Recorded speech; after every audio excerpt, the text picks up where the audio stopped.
Welcome to the Learning Pines YouTube. We hope this video helps.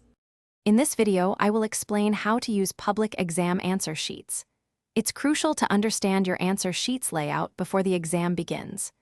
Take a moment to identify where your personal details go, where you mark your answers, and any other specific sections.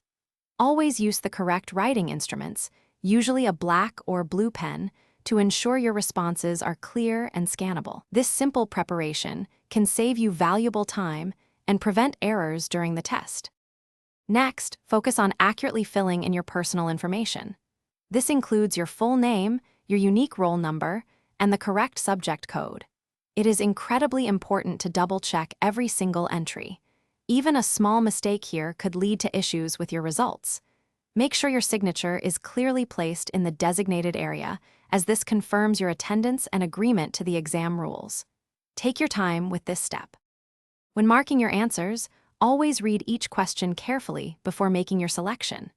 For multiple-choice questions, ensure you completely fill the designated circle for your chosen answer. Partial fills or ticks might not be registered correctly.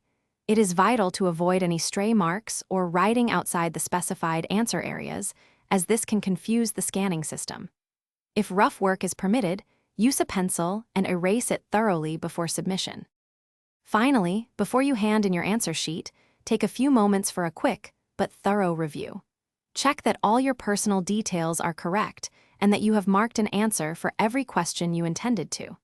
Make sure no questions are left blank if they require a response. Listen carefully to your invigilator's instructions regarding the proper procedure for submitting your sheet. A final check can catch any last-minute errors and ensure your hard work is accurately recorded. Thanks for watching. Consider subscribing if we helped you.